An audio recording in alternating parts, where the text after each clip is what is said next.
Welcome to the Ari Hoffman Show on Talk Radio 570 KVI, your home for the politically homeless, streaming live at KVI.com and the KVI app. If you want to be part of the most dangerous show on the airwaves, call or text the Warrior Injury Law Studio line at 206-421-5757. That's 206-421-5757. Coming up this hour, 2 high school students are shot in Seattle, but meanwhile, Katie Wilson has our police department chasing after ICE. But before we get to any of that, my friends, time for your daily dose of adrenaline. You want me to stick this into my heart? Are you f***ing nuts? What's your red line? What is your red line where something happens and you say enough is enough? What is your red line? What is it?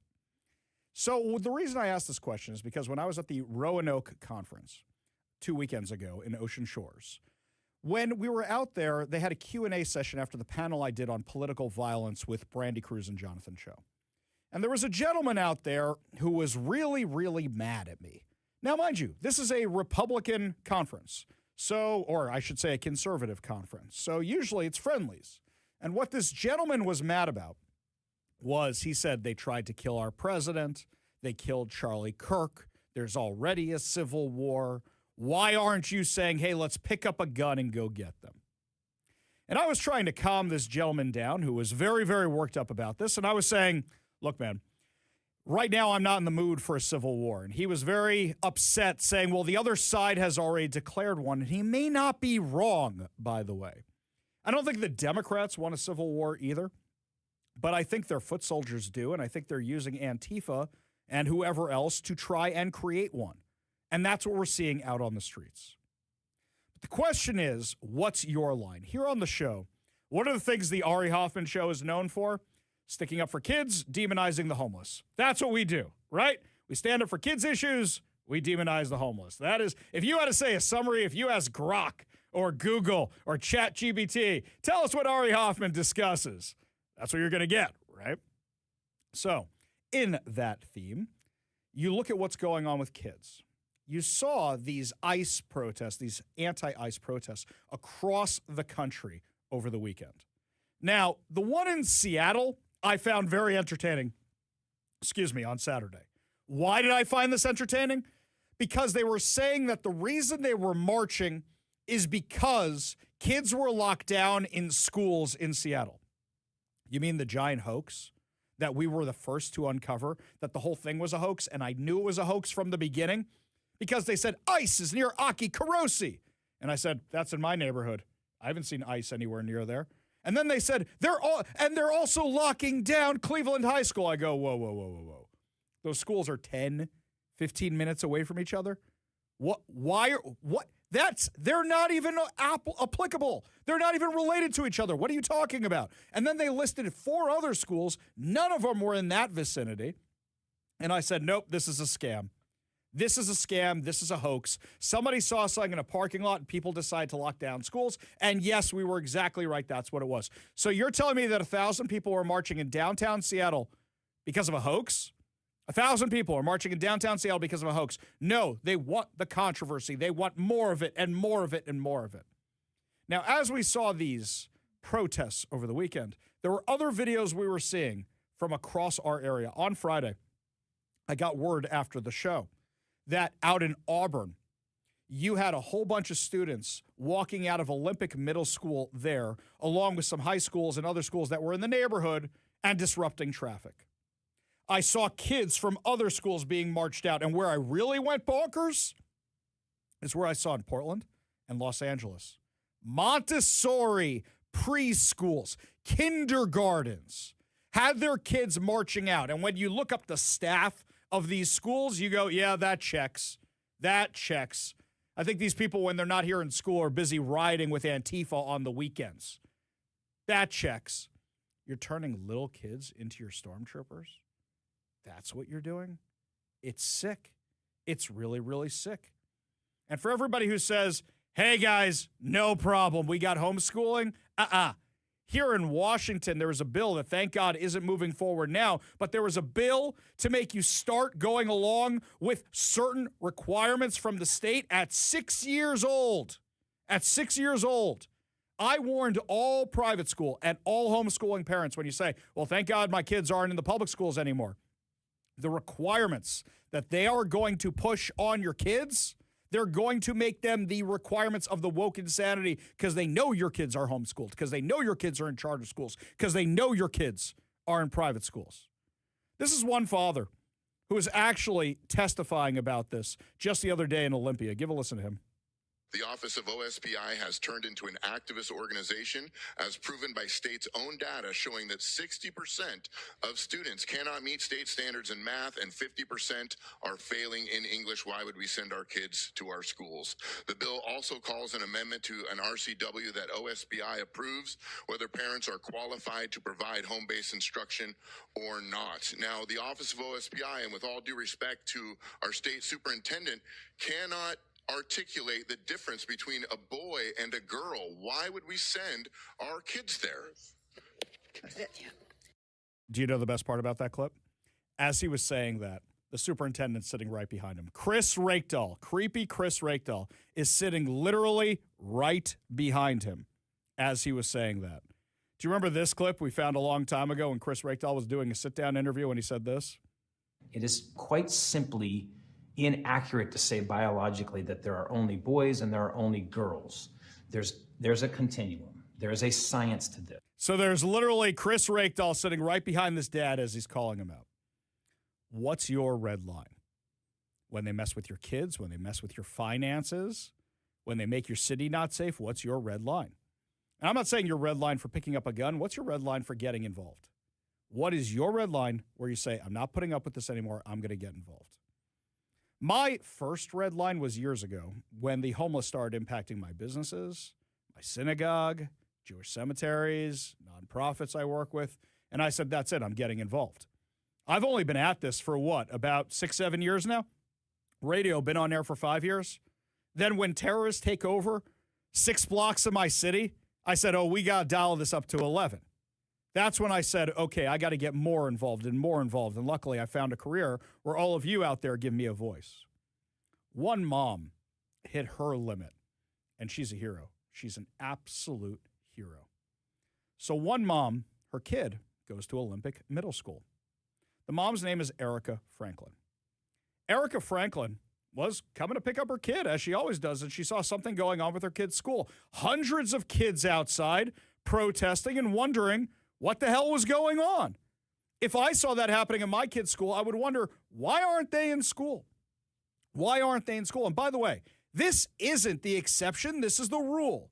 A few months back, my sister-in-law was driving in my neighborhood, and she sent me a video. And do you know what it was? This was before the No King stuff. This was last school year. Don't forget the No King stuff didn't start until June. This was in April, May, something like that. The local elementary school near my house was doing a mock protest and walkout. Graham Hill Elementary School in the Seattle public school system. They were walking out holding BLM, the fists and the signs, little kids in a mock protest to practice. You think that what happened at Auburn is the exception? No, my friends, it's the rule. So this mom pulls up to the school, wondering where her kid is in this mess. Is this serious? I'm pulling my child today.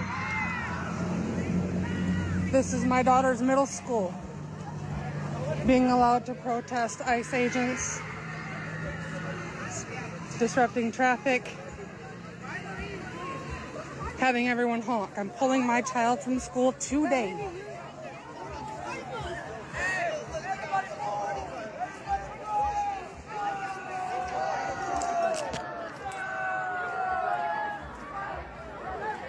This is unbelievable. When the entire school is outside and the teachers are there wearing vests. By the way, the Auburn school district said, oh, no, our staff wasn't involved. They're literally in the videos. If you say they're not involved, they shouldn't have been there at all. Oh, they're keeping kids safe. Are they? I couldn't tell the difference between them and the quote-unquote legal observers who wear the neon vests when they're out there. Give me a break. That's what we saw. That's what we saw. And I would have yanked my kid on the spot as well. Abso-flippin-lutely. This mom walked in, she hit her red line and said, I am taking my kid out of this school. Here's her conversation when she walked right into the office and said, I want to unenroll my kid from this school right now. I'm here to pull Remington Gates from the school district. So you want to withdraw it? Yep.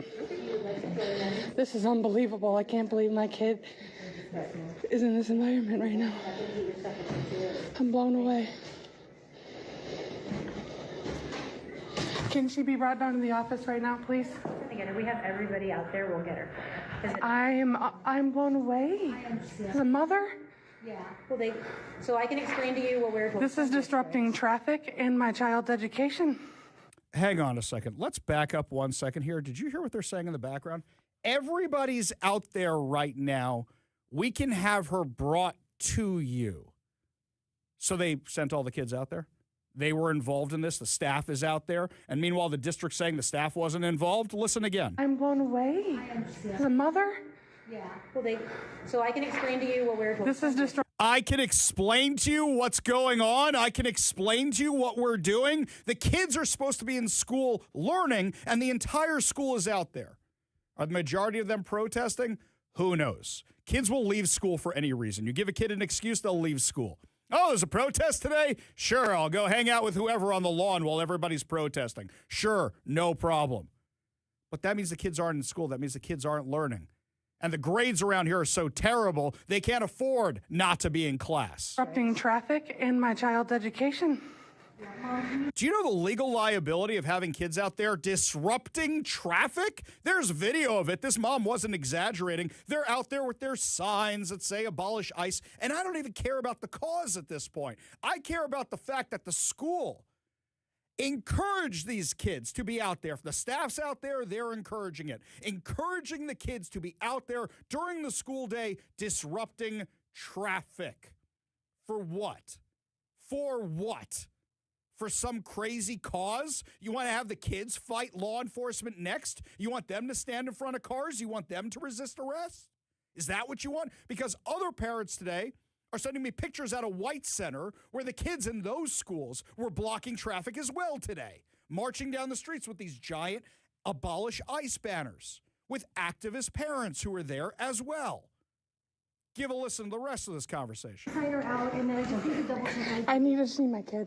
Okay, yeah, we have to. Okay. When she's down here, I will sign. Unless we see your ID. Are you serious? Because there's unfortunately some parental agreements where Every time I bring it in, she doesn't check it because she knows me. That's interesting. That's okay. I just want to make sure Erica can just find her out, so we'll get it for you. We're just erring on the side of caution on our side. Erring on the side of caution with the ID. For the mom who wants to take her kid out of the school, you have no idea who those activists who are outside the building with the students you're responsible for during the day. Every parent should sue that school because you put those kids at risk. It should be you're leaving the building, we're calling your parents. It should be you're leaving the building, you're getting an F today. I don't care what the cause is. And it wasn't just at this school. We've seen this across the country where teachers are marching out little kids from Montessori day schools, marching them out, little preschoolers to protest ICE. What lessons are you teaching them? I didn't honk. I parked as soon as I walked up. So I'm telling you right now, this is going to be a huge problem, guys. I cannot believe that my child is in this environment right now. I'm ashamed and I'm embarrassed as a parent and as an adult. Wow, I thought my kid was safe here. They're very safe here. No, obviously not. I wasn't safe walking to the front door. Are you kidding me? They're very safe here. They're outside and we don't know what's going on, but they're very, very safe here. We can promise you the kids are safe here because they're outside protesting with a bunch of activists against federal law enforcement. Very, very safe. We believe, truly, we believe, these activists, they believe that the ICE agents intentionally killed 2 people, but they're very, very safe to go challenge ICE right now. Explain to me. Put that round peg in that square hole for me. And as if this wasn't bad enough, Mayor Nancy Backus from Auburn supported all this, talked about how great it was that these kids were walking out, issued a statement supporting them. Quote, Friday afternoon, hundreds of Auburn students gathered peacefully outside City Hall. Disrupting traffic is not peaceful. to share their voices and stand up for issues that matter deeply to them. Most of them don't care. Most of them wanted the free period. Many students took time to speak to city staff, ask questions about how government works, and learn more about civic engagement. If you believe that, I have 2 bridges to sell you that are going over Lake Washington right now. One's about to have a light rail on it. That kind of curiosity and involvement is something I truly admire. She added that Auburn is a welcoming community, not to ICE, and praised the protest as peaceful civic engagement. Are you kidding me with this? Are you kidding me with this? This is what the Democrats want. This is what these school districts want. This is what these teachers want. They want your kid as one of their little protesters. They want your kid as one of their little activists. They don't care how many Renee Goods or Alex Preddies die, as long as they get the cause. As long as they get the headlines. That's all they want, and now they're using your kids for it. This mom, Erica, is going to be joining us at 4:30 today so we can ask her all the questions. How involved were the staff? What did the kids say when they were heckling you? What did the office staff say? It is insane to me that this happened, and the question is, what's your red line? What is your red line where you say, I'm pulling my kids out of the school? What is your red line where you say, I'm going to get involved in the political process? What is your red line where you say, enough is enough, I've had it with this, and I'm getting involved to stop it?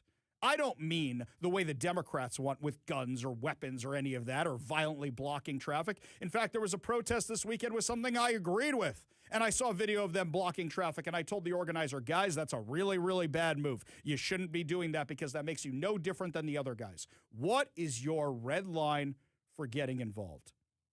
For this mom, it's yanking the kids out of the school.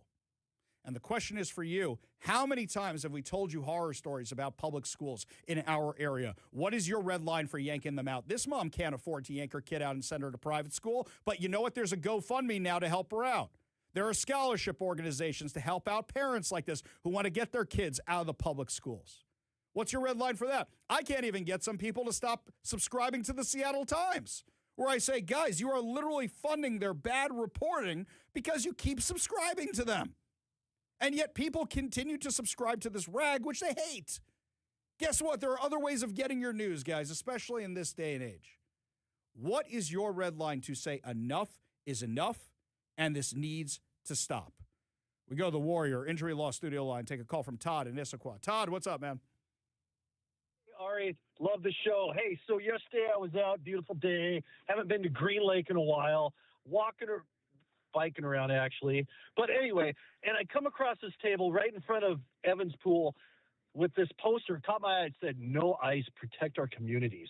And on this table, I'll send you the video and the pictures, are all these whistles. But here's the one. You're going to love this.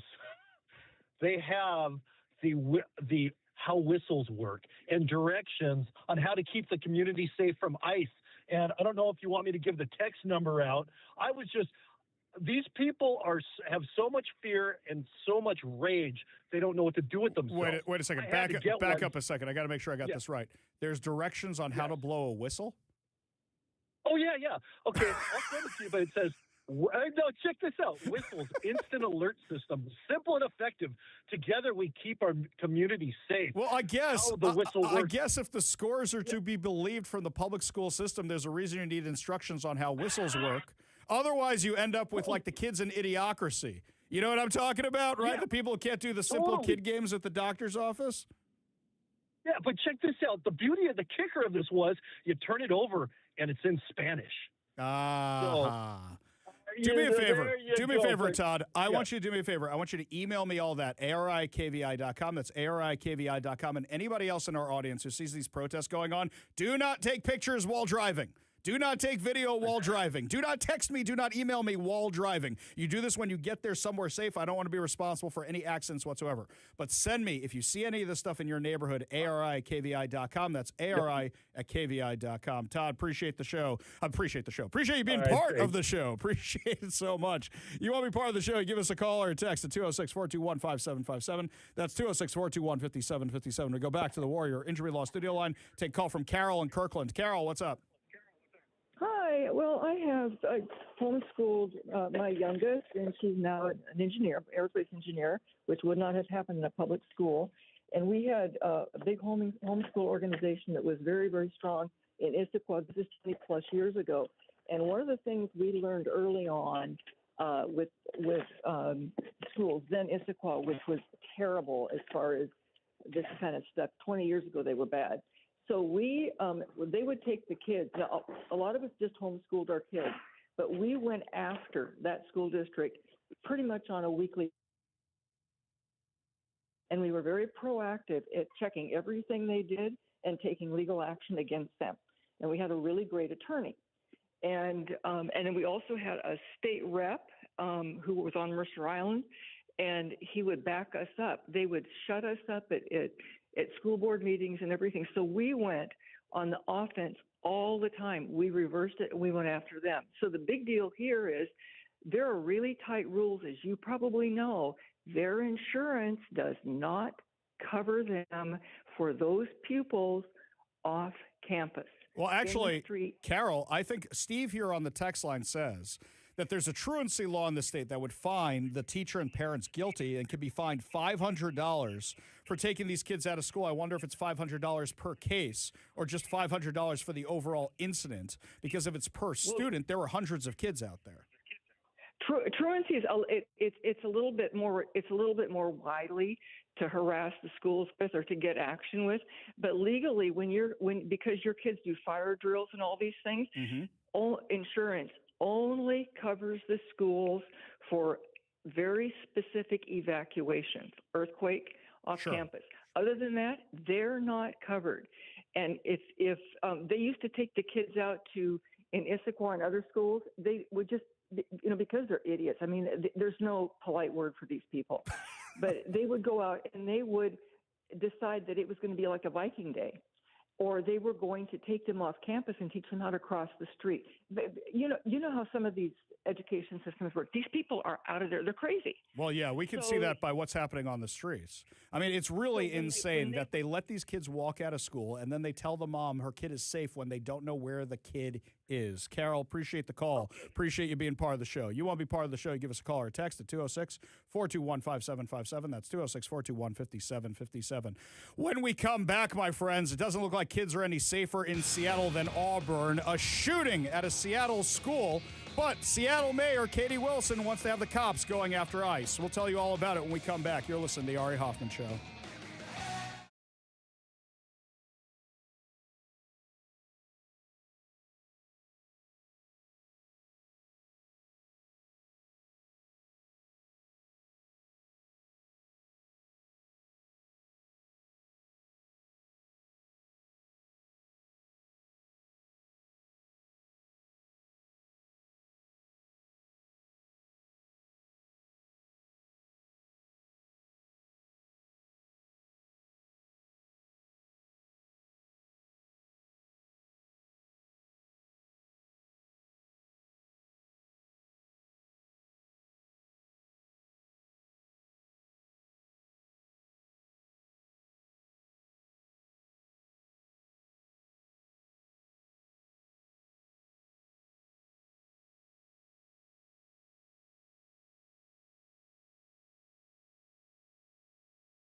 Welcome back to the Ari Hoffman Show. Just want to let everybody know we are having a special event. That's right. The State of the Union has been scheduled for February 24th, so we are bringing back an old-time KVI event that everybody loved, Steak of the Union, at Daniel's Broiler out in Bellevue. You get to watch a live taping, live recording, live Ari Hoffman Show out there as part of the program. Plus, we're all going to watch the State of the Union together with our president, enjoy some delicious steak, and you get my commentary afterwards, plus that of a few of my friends.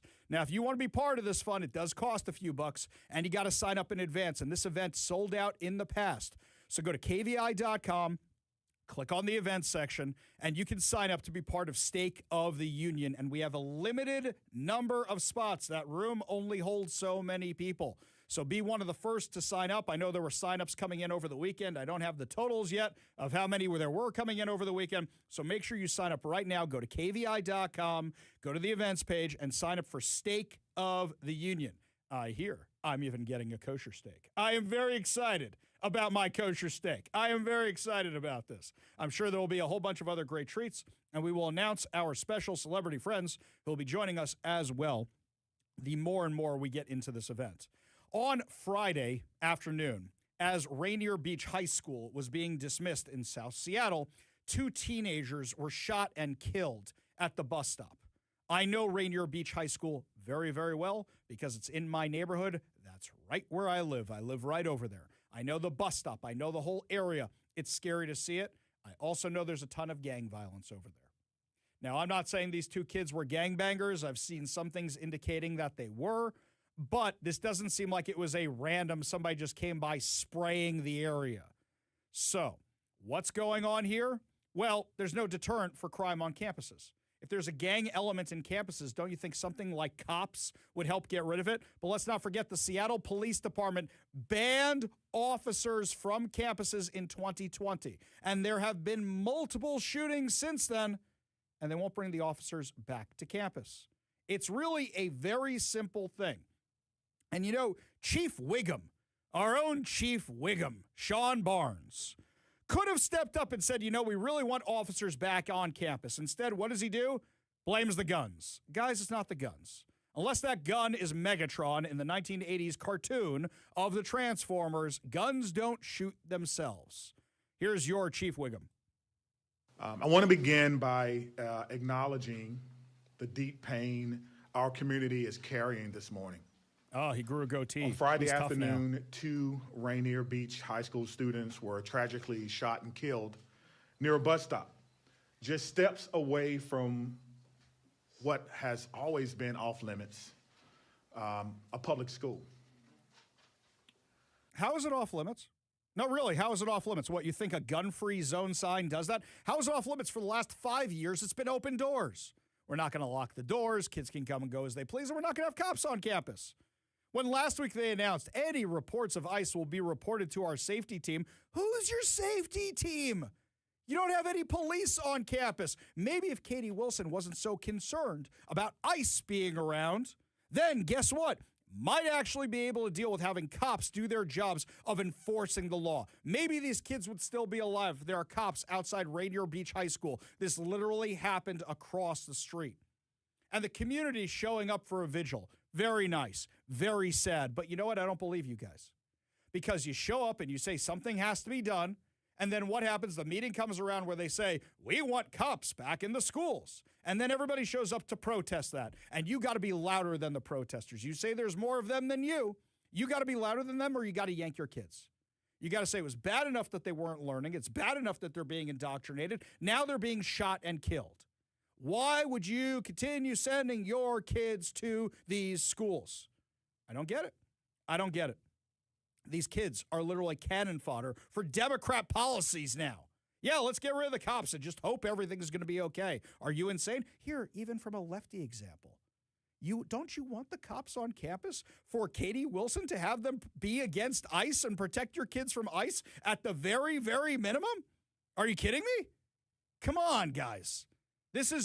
Why do the politicians have police officers guarding them?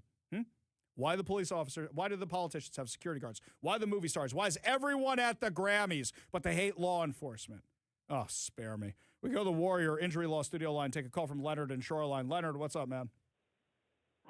Hey, you mentioned the fact about that young lady in Auburn pulling her kids out of school because of this nonsense.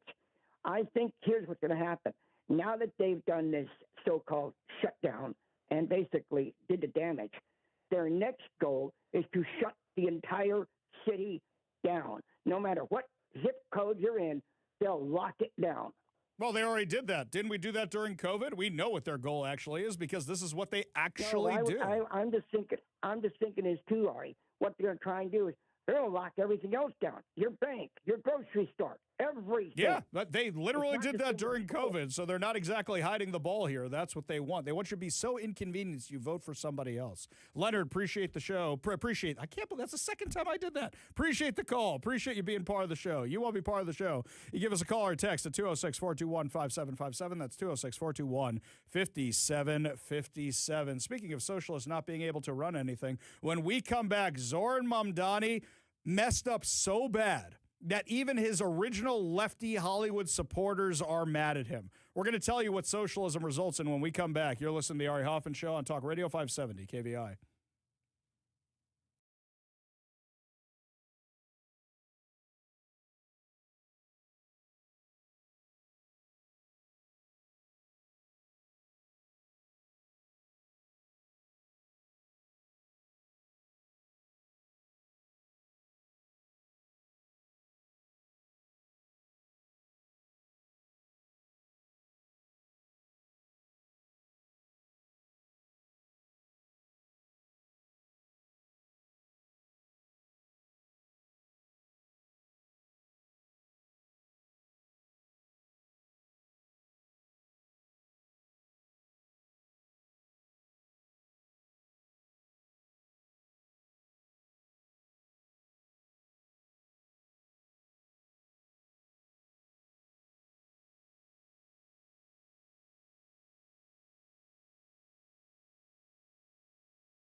What are the Democrats really up to here?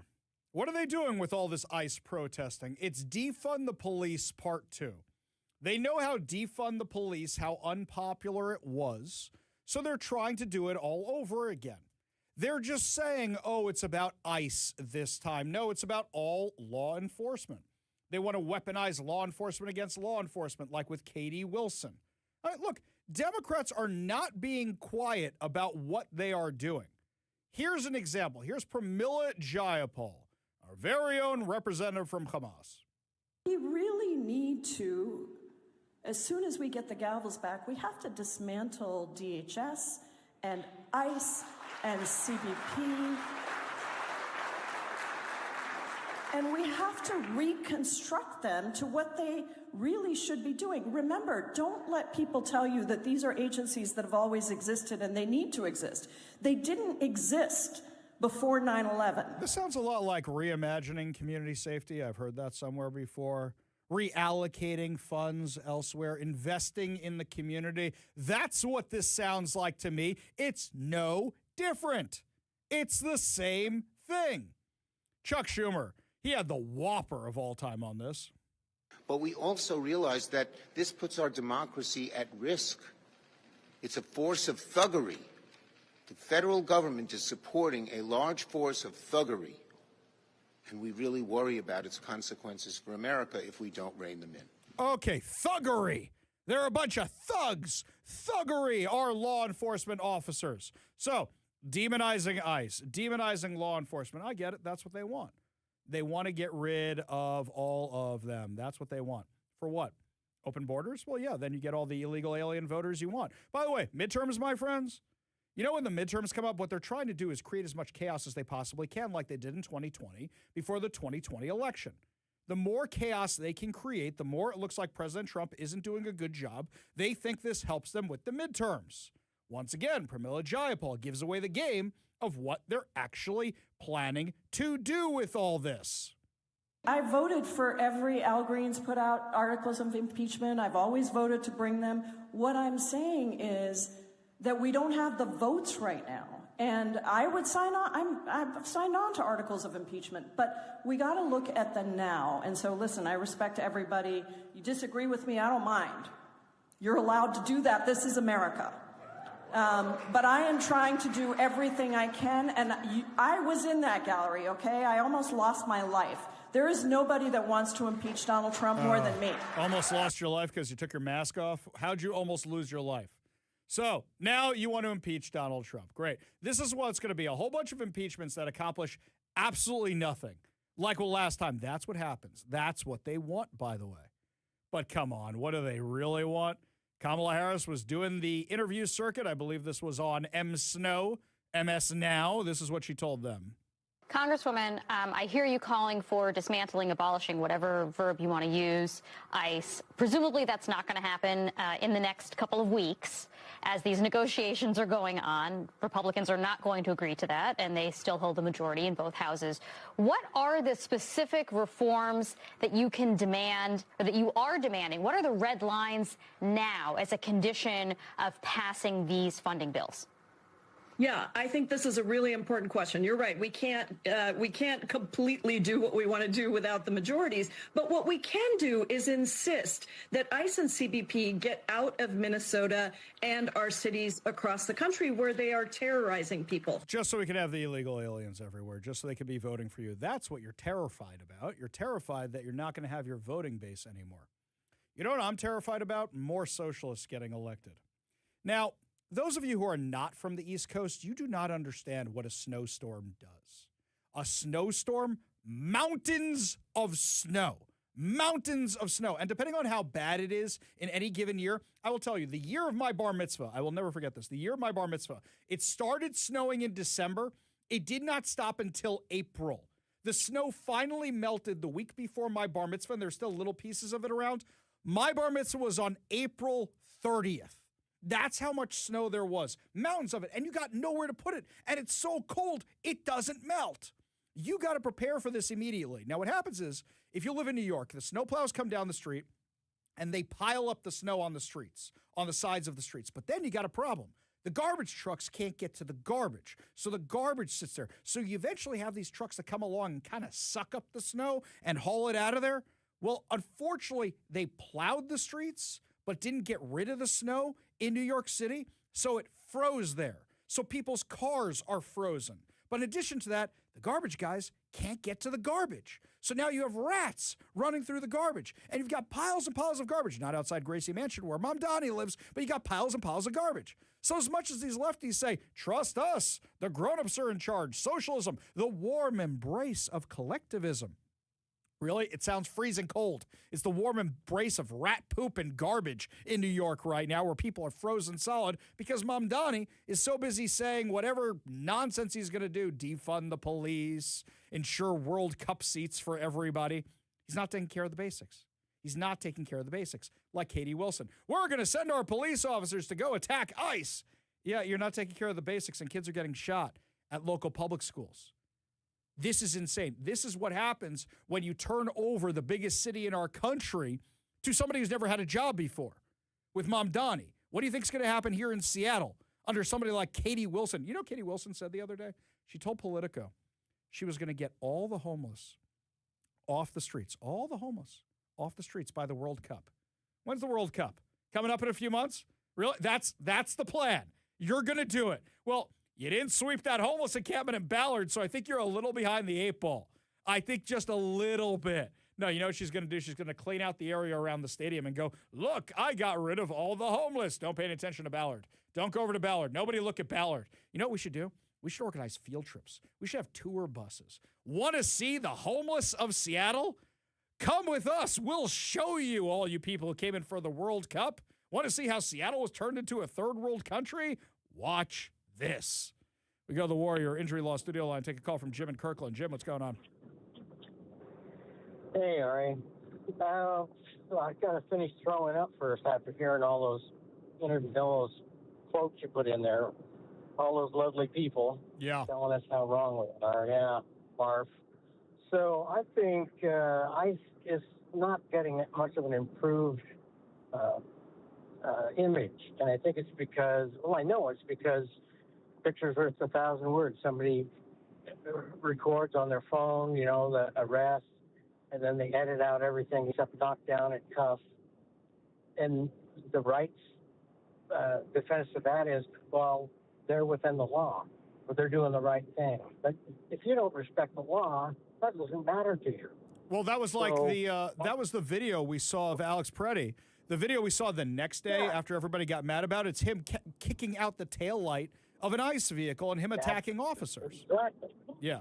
That's exactly what, and I don't think body cams are doing. I think they should have a film through with them, and just as soon as it happens, as soon as they get the call, all the way to the arrest, put it on social media, and then it's around the world.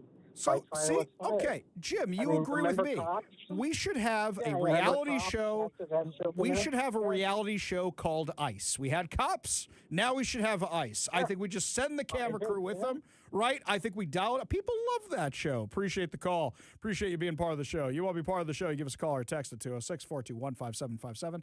That's 206-421-5757. Speaking of the Hollywood elites who are all mad about their garbage not getting picked up in Manhattan and are now mad at Zor and Mamdani, the Hollywood elites were out at the Grammy stage last night. And when we come back, we'll have the insane audio for you of what they said. Yeah, they've even outdone themselves. We'll tell you all about it when we come back. You're listening to the Ari Hoffman Show on Talk Radio 570 KVI.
So last night was the Grammys. And I'm convinced at this point that the only people actually watching the Grammys are journalists to have their confirmation bias in one direction or the other. That's it.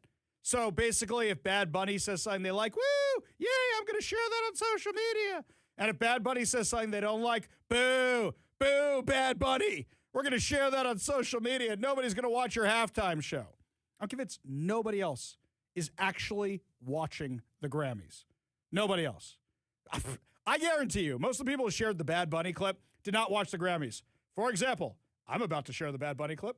I did not watch a minute of the Grammys, I think, in total, between all these stupid clips. Not one. Not one, Kevin. And the first time I heard it was when I put it in the system for you to play now. So, right. same. Here's another thing. Last night, there I am minding my own business at home. And all of a sudden, I see this while I'm doom scrolling on social media. I'm like, the Grammys were tonight? Yeah, okay. My wife goes, are the Grammys on right now or something? I'm seeing some stuff on social media.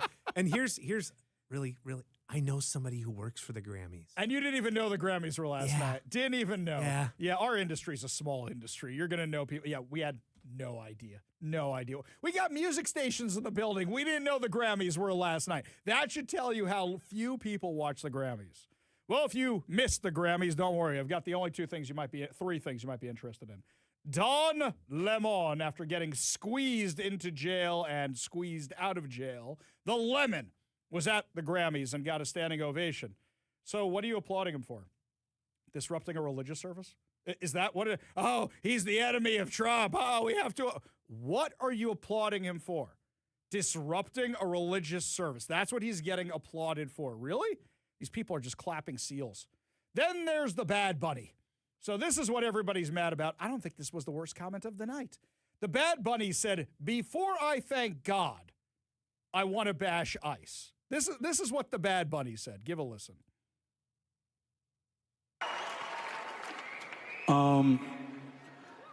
Before I say thanks to God, I'm going to say ICE out. All the trained seals in the room going nuts. You know how many viewers he just cost the Super Bowl of the, I'm sorry, I can't say that word. You know how many viewers he just cost the NFL for the big game that's coming up this weekend? Ah, yes. I guarantee you, just lost a bunch of people are going over to Turning Points thing now. Okay. I know that from my religious upbringing, I was taught the first thing you do in the morning is thank God I opened my eyes, thank God I can walk, thank God I do all this. If you're going to bring God into the equation, thank him first for your sorry you-know-what being up on that stage. Then you can bash ICE all you want. Anybody here ever remember what Ricky Gervais said? Take your award, thank your agent, thank your God, get off the stage, right? That's what Ricky Gervais said. Because you people have no right to lecture anybody on anything. None of you. Then comes Billie Eilish. Billie Eilish last year, you know what her big thing was? Her big thing was she hates Jews. She wore this pin celebrating Hamas and killing Jews. Wonderful. Fantastic. This year, no mention of Iran, no mention of anything else. What's her big thing? ICE. We're on stolen land. Grateful as I feel, I honestly don't feel like I need to say anything, but that no one is illegal on stolen land.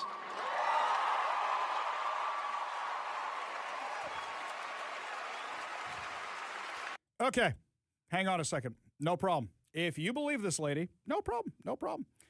Don't you live in a $12.4 million home on stolen land? So how many of the illegals are you going to let into your mansion? I got a better idea. What is the nearest tribe to your house? What is the nearest tribe to your house? How about you give them a call and say, I would like to donate my $12.4 million mansion to you. It's a lovely Glendale home. They've got all these satellite pictures of it. I see the pool. Yes, every media outlet doxed Billie Eilish today. But it looks lovely. It looks charming, I might say. Not ostentatious. I'm kind of trying to figure out how this thing is worth $12 million. Oh, it's in California. Of course it's worth $12 million. If you believe so strongly in all of this, then guess what? Give it to the illegal aliens. Give it to the tribe. Do as I say, not as I do. Oh, right. I keep messing that up, Kevin. Thank you for the reminder. When we come back, my friends, lots more to discuss, including the Democrats are releasing 5, count them 5, level 3 sex offenders into a neighborhood near you. We'll tell you which one when we come back. You're listening to the Ari Hoffman Show on Talk Radio 570 KVI.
Welcome to the Ari Hoffman Show on Talk Radio 570 KVI, your home for the politically homeless, streaming live at KVI.com and the KVI app. If you want to be part of the most dangerous show on the airwaves, call or text the Warrior Injury Law Studio line at 206-421-5757. That's 206-421-5757. Coming up this hour, the hero mom from Auburn joins us to share her version of what happened out there when she yanked her kid out of school when the students were sent out to protest ICE. But before we get to any of that, seems like a lot of you on the text line really like my idea of the World Cup Doom Loop tours, where we take people out to see the homeless encampments in Seattle.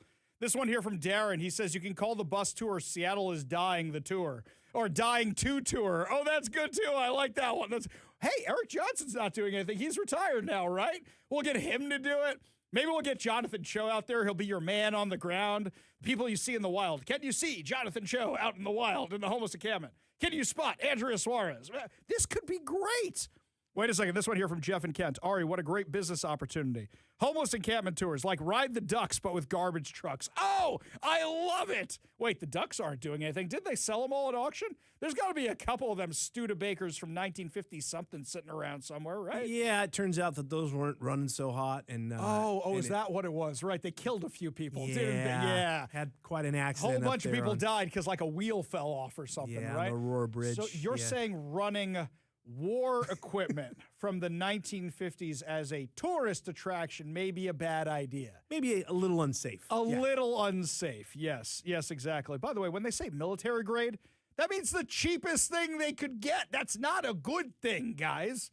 The cheapest bidder they could get. Well, actually, maybe nowadays they just throw the money at whoever they like, so maybe it's not that cheap, but it's not that good. That's for sure, military grade. Oh, crazy stuff. This one here from Gunny. Said Ari today about 2 o'clock at University Place. Curtis High School students mobbed a corner by Burger King and Safeway. Had a protest regarding ICE and so on. There were probably 100 to 200 children waving signs and chanting. Maybe a few chaperones. Anyway, that's what they're doing here at University Place. Charming. Great. So we're just doing this everywhere now. It's a Monday. So we're just going to send the kids out to protest? Or are these the follow-up protests? Well, we didn't get to protest on Friday, and Auburn got all the highlights and the headlines, so maybe we should do it too. Mike Kerb. Oh, this is good. Mike says we should call the Doom Loop Tour Seattle the Farewell Tour. I like that. That's very, very good. We go to the Warrior Injury Law Studio line, take a call from our frenemy, Bennett the protester. Bennett, what's going on? Doom Loop Tour. Anybody getting points for spotting me on the way? Oh my God, people, Bennett! There's a guy with a big PVC we should have had rig. you on the Doom Loop Tour. No, but that's the protest tour. They're two different things, Bennett. You would be on the protest tour. You wouldn't be on the homeless tour, Bennett. Come on. Yeah, we can sell more tickets that way. Yeah, I missed you. I missed you on Friday. I called in and Kevin came on the line. It's like, Ari had to go do Jewish stuff. And I was like, that's a little racist. Oh, wait, because the sun went down. The sun went down. Don't worry, sir. Okay. It's coming to that time of year where you get the 3 hours live. We had 1.5 or whatever it was on Friday, and every week it starts jumping by more and more on the Fridays. What's on your mind, man? Okay. Well, and by the way, I did go to the Saturday march too, which it was kind of funny because it was like an educators and students march. At the very beginning, they were trying to stick with Seattle doesn't mess with ICE. And then, after about 20 minutes, everybody just referred to the real version. Okay. So, I saw the nice times, big Palestinian flag there too. It seems like they had a few competing causes. There was something like that at the end, and I checked at the end for my direct deposit from George Soros, but apparently he's like, nope, you got to get Ari to walk back what he said on the show. Bennett, you're doing this wrong. Off. Bennett, you're doing this wrong. You need to get paid if you're going to these things. You shouldn't just be volunteering. Other people are getting paid, man. Well, shoot. I mean, I do have a bunch of receipts for like the tarps and the equipment and stuff. I thought I'd put something online. It's like, please, but I'm only going to be paid for the equipment that I spent on. Get to your point, man. I got to run. What's going on? All right. Well, I mean, you've been talking about the video that came out from a few days before Alex Preddy was shot. And here's what I'm saying. If you don't have perfect information about what happened on a specific day, then you have to make an estimate about how the person was behaving and hence whether ICE responses to him was appropriate. And if you're making an estimate about how somebody was behaving, then information about how he behaved on some other day does become relevant. What I'm saying is that if we're evaluating ICE's response to Alex Preddy's actions on January 24th, since we have an exact record of what happened, anything he did on any other day is irrelevant. You are just evaluating what ICE did to him. So let me disagree with you a little bit here and tell you why. I have been very clear about this. I want an investigation on the Alex Preddy thing. I don't like what I saw in that video. Mind you, did I think he was resisting arrest? Did he have a gun? Yes. But I don't like what I saw in the video, okay? I have very mixed feelings about the whole situation. But here's the thing, Bennett. Wait, hang on. I'll let you talk in a second. Hang on. Do a lot of the Seattle police officers who cover the riot stuff know you at this point? Yeah, the benefits of being a regular. Yeah, okay. So they know you, right? They know me, they know Cho, they know a few other people, right? And they know that you are typically not going to be a problem, right? I mean, if you're implying that these ICE agents recognized Preddy from a previous day, I don't know if anybody's made that So claim. it actually was in the original report that they did. I don't know yet if they were the same ICE agents from that video. But in one of the original reports, it said something to the effect of he was known to them. Now, mind you, there's a lot of guesswork on this. But what I would say changes your argument is that if they had previous interactions with somebody, like, for example, Bennett, there are people that go to these protests that you know give the protesters a bad name, right? And the police officers know them. And you were at one with me where there was this lunatic woman who was just losing her mind and going after people. You know exactly which one I'm talking about. We don't need to name her on the radio, right? We know which one that was. We don't? But I'm saying we don't need to do it on the radio. Your insurance doesn't cover it if I say it. Okay, so it's your show. I got to hit the button if you do it. Anyway, she is known to people. So if she comes in hot, you know there might be a problem, right? If you come in hot, they're going to go, that's out of character for Bennett. Maybe we should give him benefit of the doubt because he's not usually violent. I'll let you have the last word, then I got to run. I mean, I would just say with regard to, and your earlier caller, Jim, talking about, let's have camera crew, let's have more body cam videos. Once again, I'm inviting people, go look at my pinned tweet, Bennett Hazelton on X. It's the guy unloading the pepper spray in the woman's face. And I did exactly what Jim was suggesting, showing all of the context leading up to that. So look at the way the video is edited. At the very beginning, it's we can't say that phrase on the radio. It's the key moment where she gets hit with the pepper spray. And then it rewinds instantly to 10 seconds earlier, showing all the time leading up to Bennett, that. I don't want anybody saying, she reached for a weapon, she was hitting him or whatever. Bennett, I think I'm going to go back. And if I haven't shared it, I will actually try to remember tonight when I get home to share that video, because I do think there's important context there. I 100% agree with you on that. And you've already got the Soros homework. Now you're giving me more and more homework. Bennett's going to be like the teacher who reminds me when I've fallen behind in my homework for the assignments. Appreciate the call. Appreciate you being part of the show. You want to be part of the show, give us a call or a text at 206-421-5757. That's 206-421-5757. Now, we touched on this a little bit on Friday, but this is a very, very important story, and something happened over the weekend that actually makes it more important. Let me tell you what happened most recently first. A registered sex offender with decades-long history of sexually assaulting children is back in jail after Seattle police arrested him Thursday in the Chinatown International District on new child exploitation charges just months after he was unconditionally released from state custody. You guys released a level 3 sex offender from McNeil Island, and you're shocked that he reoffended? You mean the level 3 sex offenders rated the most likely to reoffend, rated the worst of the worst by the FBI and our own state? Shock, shock! The sex offender who was most likely to reoffended.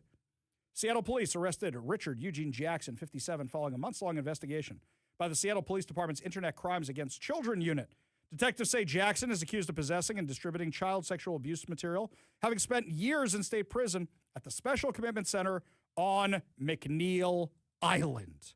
Wait a minute. You mean our very own Alcatraz, where we keep the convicted pedophiles and other sexual predators, the level 3 sex offenders, where we keep them on that island and don't release them?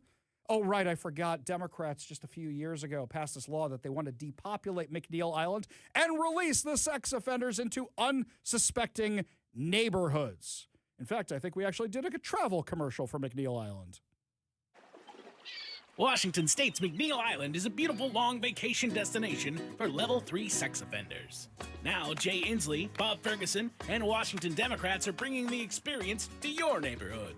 Department of Corrections Tours is sending the offenders to beautiful halfway houses with no guards and no security on sprawling properties in rural residential areas. Who needs safety when you can feel good about yourself with virtue signaling?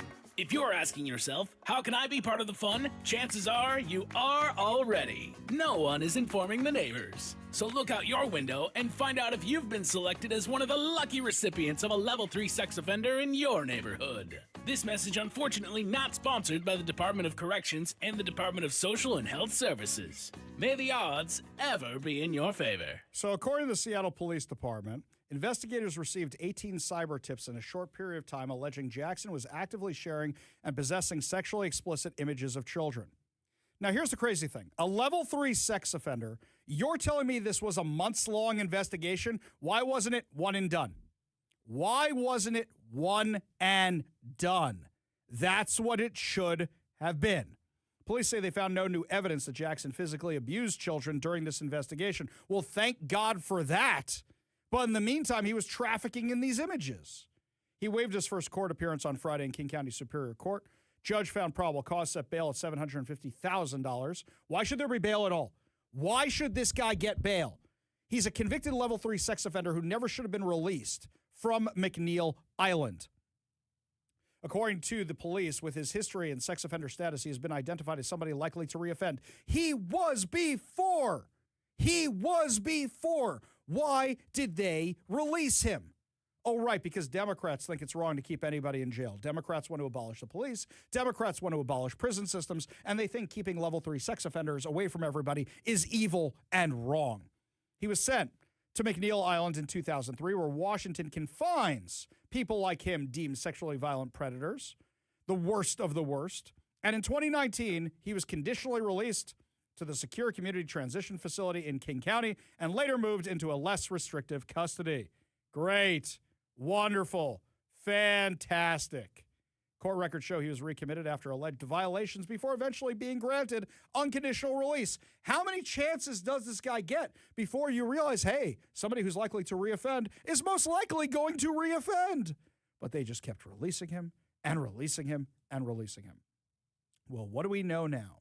Now, we know that a house, which is supposed to have 5, count them 5, sexually violent predators, is being planned in Kennewick, Washington, which has prompted Tri-Cities lawmakers to introduce a sweeping package of legislation aimed at tightening Washington's rules for having less restrictive housing alternatives. So they want to release these guys into unsuspected communities. Don't forget, Governor Jay Inslee, back when he was governor, vetoed a line in the last slate of legislation he was signing that would have informed communities that these predators were coming to their community, but he doesn't want you knowing they're coming. Hey, where does he live again? Where does he live? Like Bainbridge Island or something like that? He lives on one of the islands. I think it's Bainbridge. Why aren't there any of these less restrictive houses over there on Bainbridge?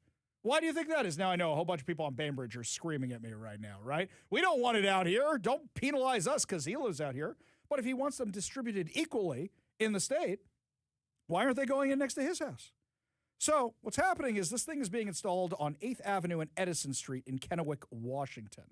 Now, within a 2-mile radius, there are more than 7,400 children attending nearby schools and child care facilities, including Tritech Skills Center, Kamakin High School, Edison Elementary School, Highlands Middle School, Bright Beginnings Learning Center, Legacy High School, the Children's Academy, Teddy's Academy Child Care, Lincoln Elementary School, Tati's Daycare, Little Miracles Child Care, Ridgeview Elementary School, Mid-Columbia Partnership, and Fuerza Elementary School. Oh, did I mention that you can see from this house right out the window? You can see the community pool where all the kids hang out during the summer. Yes, that's a great thing to put right in the vision of a bunch of sexually violent predators, a bunch of half-naked people in a swimming pool. Are you people insane? Are you insane? Representative April Connors, Stephanie Bernard, and Senator Matt Banke say existing statutes allow to make sure that these providers prioritize administrative efficiency over public safety. Connors has introduced 4 bills aimed at increasing oversight, transparency, and physical separation between sexually violent predators and vulnerable populations. Her proposals would require local supervision of offenders, expand buffer zones around schools and child care facilities, mandate early notification when properties are purchased for LRA use, and ensure that treatment providers are directly accountable for housing operations. Now, you may say, Ari, why isn't she just saying, get rid of the law that's releasing all these guys? It's not going to happen because the Democrats are the majority. So what Republicans are trying to do is make it so impossible to open one of these things, you're not going to be able to do it. Now, mind you, look for the Democrats that won't grant these things a hearing. Look for the Democrats that won't vote for these things. Look for the Democrats that vote no on this stuff. Barnard's companion bills would prohibit LRA placements next to homes with minors. Oh, did I mention there's a house with children right next door? Right next door. That's where you're putting this thing. Bars placements in family-dense neighborhoods. Establish line-of-sight restrictions in their school and child care facilities, like, for example, a pool, and require courts to reconsider recommendations from county prosecutors before approving any site. Let's not forget the Sex Offender Policy Board and the Washington State Sentencing Guidelines Commission have advocated for reducing restrictions. Let's not forget Senator Lisa Wellman. She's the one who loves reducing restrictions on sex offenders. You have a whole bunch of Democrats now that want to reduce the sentencing for sex offenders who are caught in net nanny stings. You know, the ones who are caught by TV shows like Catch a Predator or by the FBI. So technically they thought they were communicating with a minor. Turned out it was an FBI agent. They want the restrictions reduced for them. And let's not forget the guy who's in charge of the sentencing board, the Sex Offender Policy Board, is a lawyer for sex offenders. It's insane. Absolutely insane, because anybody with common sense can look at this and go, this is the craziest policy ever. I thought we had a deal where sex offenders just go in the woods and kill themselves. I mean, why do we have to pay for them for the rest of their lives in some nice little retreat in a residential neighborhood? Keep them on McNeil Island. Otherwise, you're going to have problems again. Thank God the Seattle police found this guy in Chinatown before he did anything worse than look at material online. But this is a guy who has done horrible things in his past and was likely about to do it again, because they are the ones who are most likely to reoffend. So I go back to the question I asked at the beginning of the show. And I know some of you called in. I didn't get to your calls. You call back in now. We'll get to them. What is your red line? Where is it where you say, enough of this insanity? I am going to get involved. I am going to be part of the process. I am going to run for office. I am going to give money to candidates. I am going to have meetings that are fundraisers for candidates. I'm going to encourage my friend to run. I'm going to go to Olympia and testify. What is your red line that's going to get you involved? We go to the Warrior Injury Law Studio line. Take a call from Daniel in Tacoma. Daniel, what's going on, man? Hey, Ari, when Bob Ferguson got into office, wasn't one of the first things he did was knock about 100 or so of those SVP predators on the island off the island? I think he was doing it while he was Attorney General. So I don't think he especially did more when he got elected, because there weren't that many left. He was doing most of it while he was Attorney General. I think that number, because I think there were only 25, 26 of them left by the time he took office. I think that number is how many he got off the island while he was in office. Oh man, this is just one that they've caught, and just wait till they catch the rest. They'll all. That should be blood on his hands. Well, hopefully not. Hopefully we just stop this. And you know what? It takes people stepping up and saying no to this. Daniel, appreciate the call. Appreciate you being part of the show. You want to be part of the show? You give us a call or a text at 206-421-5757. That's 206-421-5757. Lots more to discuss as the show continues, my friends. When we come back, so great, you arrest all these guys, but what about activist judges releasing them? Well, it looks like one of the activist judges on the Washington State Supreme Court is calling it a career. Is this a chance for a GOP pickup? We'll discuss when we come back. You're listening to The Ari Hoffman Show on Talk Radio 570 KVI.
Welcome back to the Ari Hoffman Show. Just a reminder, everybody, the State of the Union is on February 24th, and we are bringing back a KVI favorite event, Steak of the Union, at Daniel's Broiler that night. We'll be doing a live broadcast of the Ari Hoffman Show. You can participate. I'm a lot more fun with a live audience. We can interact. You think your texts aren't going through or your phone calls, you can interact with me right there. Plus, we're going to have some special guests there, and you get to enjoy a steak dinner at Daniel's Broiler. So head on over to kvi.com, click on the events page, and sign up for Steak of the Union. You're going to get my analysis from a lot of my friends. It's going to be a lot of fun, and you get to have a steak dinner with me. Plus, I'll find out what the bar situation is, because you get a few drinks in me, I'm a little more fun. We'll do that when the live broadcast is over. We'll be drinking during the president's speech. Maybe we'll come up with a drinking game. No, we get in legal trouble for that. No drinking games during the president's speech. We won't do that. Won't do that. Meanwhile, here we found out today that Justice Barbara Madsen is calling it a career. She's one of the Washington State Supreme Court justices, and she's going to retire from the bench. This is the second justice to announce that they are calling it a career, which means there's an opportunity for the GOP. There's an opportunity for them to step in and try and get some common sense justices elected. You know, the left is going to try and get people who are even more hardcore insane elected. So it's up to you guys. Do you have any recommendations? I know some of you have put forward some recommendations, but we may need a few more. We need to get some people out there, some people with a chance. Who do you think could actually get elected? Or maybe this is your red line. Maybe you say this is your red line and this is where you want to step up and get somebody, or you want to run for office. Maybe this is your red line and that's what you want to do. You want to know one of the other insane proposals out of Olympia we got this week? You ready for this? Democrats are pushing a proposal that establishes a list of demographic groups that are presumed to be socially disadvantaged for the purposes of state business certification. Based on the amount of those categories, roughly 70% of Washington state residents would fall under the bill's definition of socially disadvantaged. Under existing statute, the Office of Minority and Women's Business Enterprises defines a socially disadvantaged individual as someone who has experienced racial or ethnic prejudice or cultural bias within American society due to group identity stemming from circumstances beyond the individual's control. The agency may also determine social disadvantage by a case-by-case basis. House Bill 2684 states that women, Black, African American, Hispanic, Latino, Native American, Asian, Pacific Islander, Native Hawaiian, Middle Eastern, North African, LGBTQ, and other individuals identified by the organization rule are presumed to be socially disadvantaged for the purpose of state certification. The bill also covers people whose ancestry originates in a wide range of countries in the region across East Asia, Southeast Asia, Pacific Islands, and parts of the Middle East and North Africa, as well as members or descendants of federally or state-recognized tribes. In addition, the legislation authorizes the Office of Minority and Women's Business Enterprises to designate other groups as socially disadvantaged through future rulemaking. Now, our friend Todd Myers from the Washington Policy Center took a look at this because the list is insane. It's basically everybody.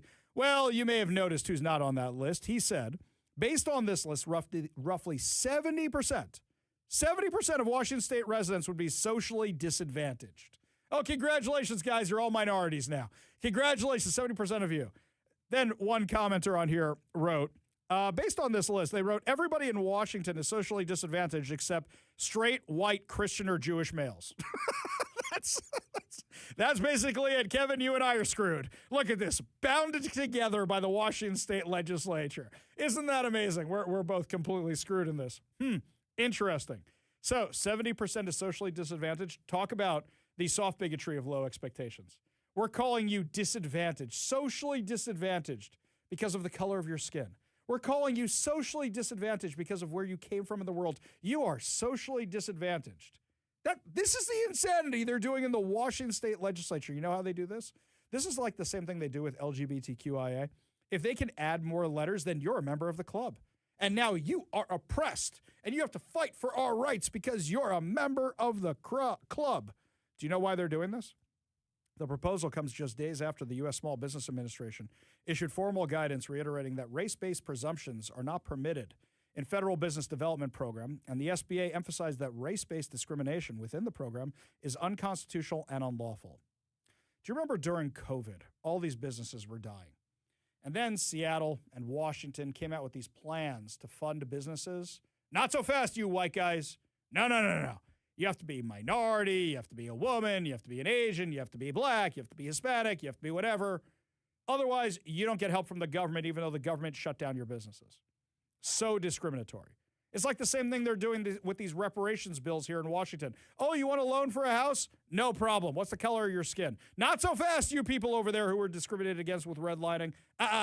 Just the ones we actually want to pick. This is what they're spending their time on. So the Trump administration, based on the Supreme Court ruling about affirmative action, said you can't judge somebody just by their skin color.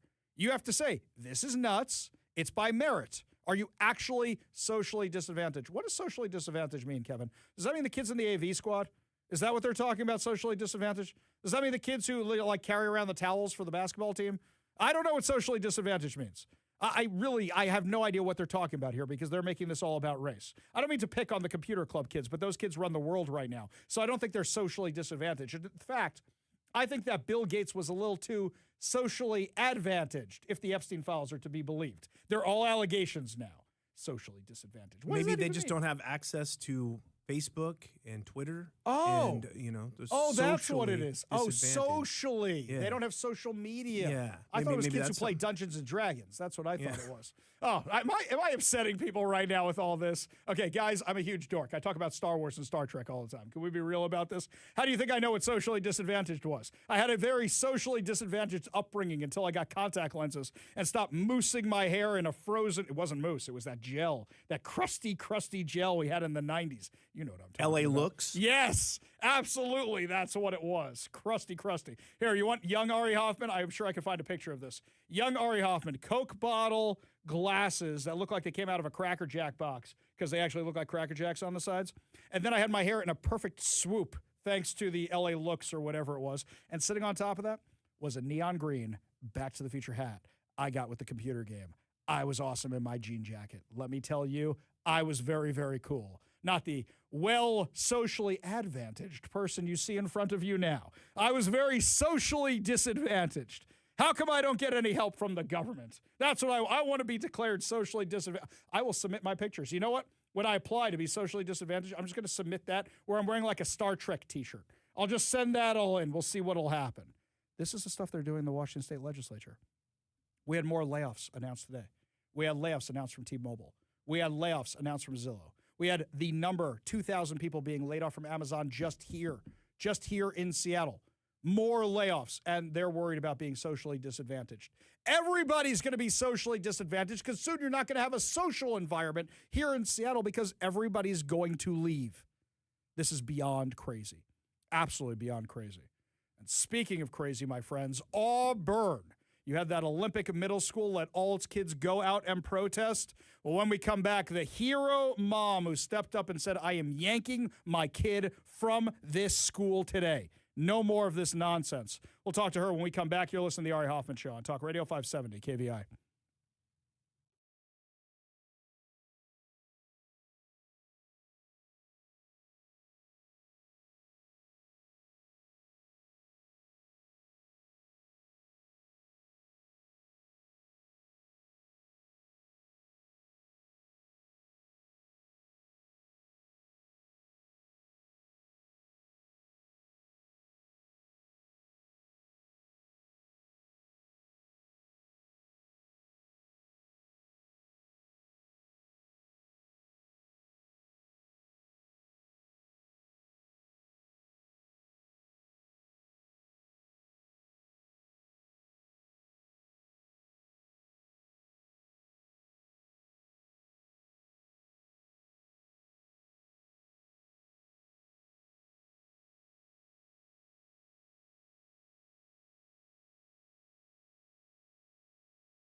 Well, my friends, over the weekend, a video went viral of a hero mom in Auburn, Washington, who recorded herself removing her 7th grade child from Olympic Middle School on Friday after learning that the students had been encouraged to walk out in the middle of class, hinder traffic, all to protest ICE. Joining us now to discuss on the Warrior Injury Law studio line is Erica Franklin. Erica, hero mom, thank you so much for being with us today.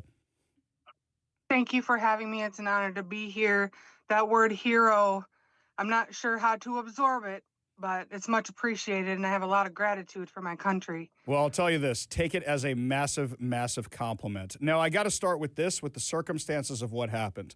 The video starts with you showing up to the school, saying a word I can't say on air, so we're not going to say that today, which is fine, but you say, this is unbelievable, as you're seeing basically the entire school outside.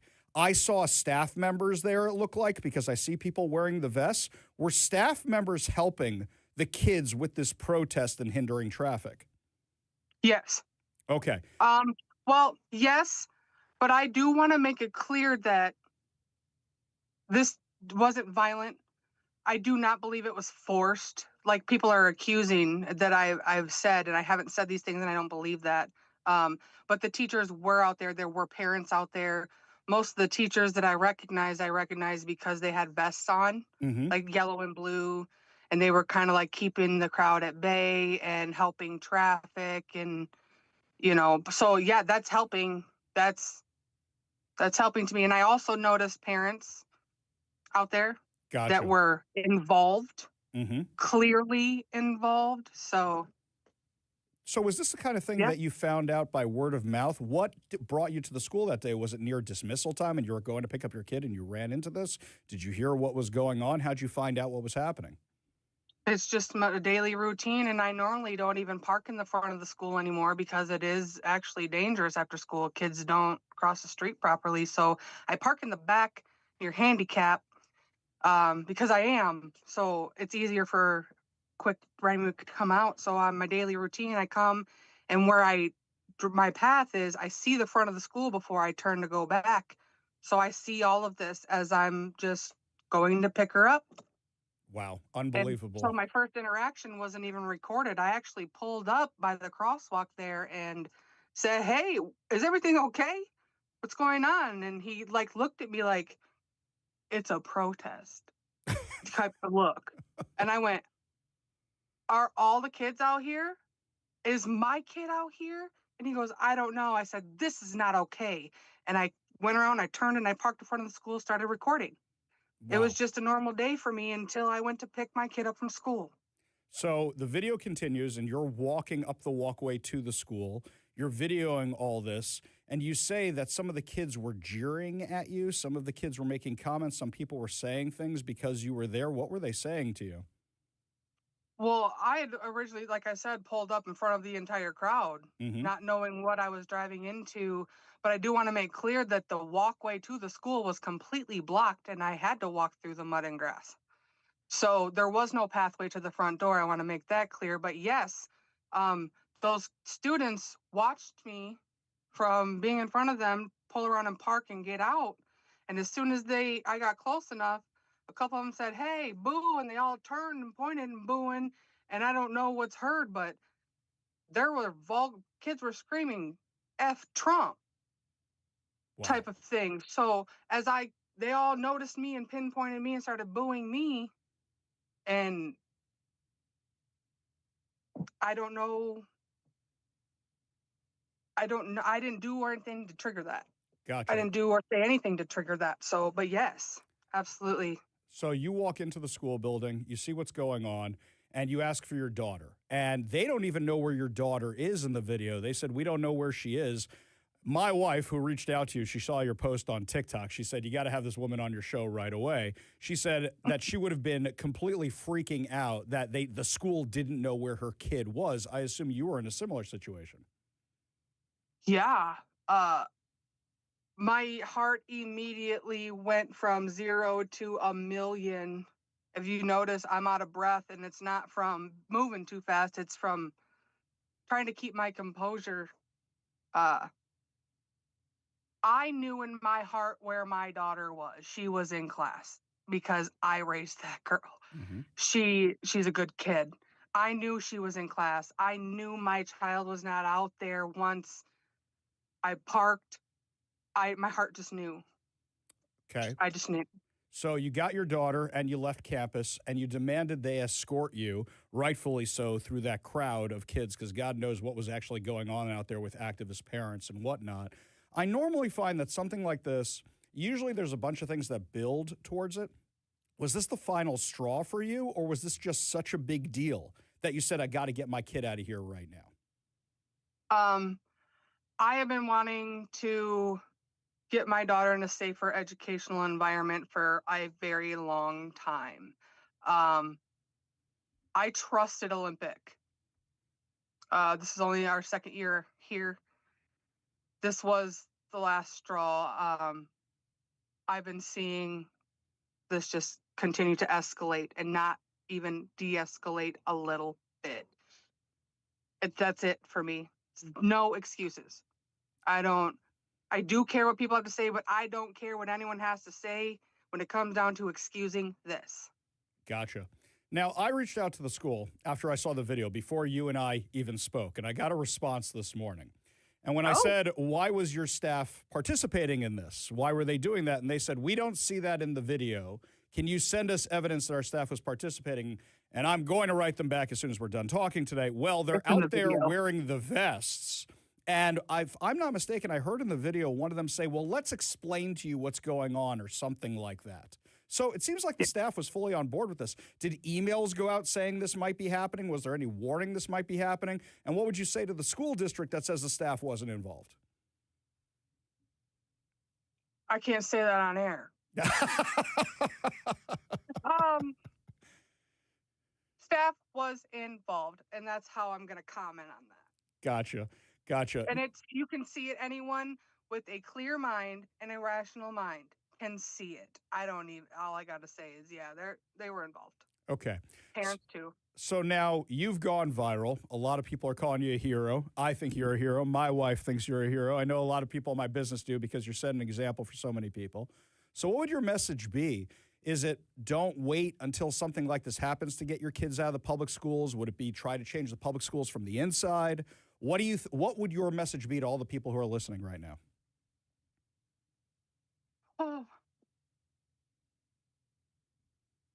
The main thing I want to emphasize is that the children that stayed in class are the real heroes. They deserve to go viral. All I see is these kids out here marching, misbehaving, acting fools, and the kids that stayed in class have zero recognition, and I'm being called a hero. Let's lift these kids up that stayed in class. They're the heroes. They're the champions and MVPs. I couldn't agree with you more. Erica Franklin. I mean, my message is if we want change, hi, I'm Erica. I have a voice and I'm scared to have one now, but let's do it. Let's go. Let's save these kids. As generic and as cringe as it sounds, let's save the kids. Erica Franklin, that was just, it's really, you have no idea, I think, a movement that you've started. And I'm actually going to be reaching out to some school districts and asking how many people followed your example. But you're 100% right. The kids that stayed in class and continued learning that day, you are 100% right. It would have been so easy. And I know that as a kid, I would have gone, all my friends are walking out. I might as well go with them today. But the fact that those kids most of them were out there. They just don't want to be in school. I'm sorry. My kid personally loves school. They just didn't want to be in class, and it was a free pass. And they had no clue the level of danger every single one, inside and outside, were in. Yep, absolutely. Terrifying. Absolutely. Erica Franklin, thank you so much for joining us today. Really do appreciate it. Thank you for having me. It is such an honor to meet you and a privilege to be here and be a voice for my country. And I just want to say God bless the children and God bless my country. And I love you right back. Oh, that's amazing. Thank you, Erica. We got a whole lot more to discuss as the show continues. You're listening to The Ari Hoffman Show on Talk Radio 570 KVI.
Is that Zach's new theme song? A lot of you have been asking where young Zach is, where producer Zach is. Well, my friends, we sent him down to San Francisco for the big game to cover everything that's going on with your Seahawks.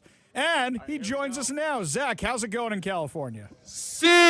Hawks!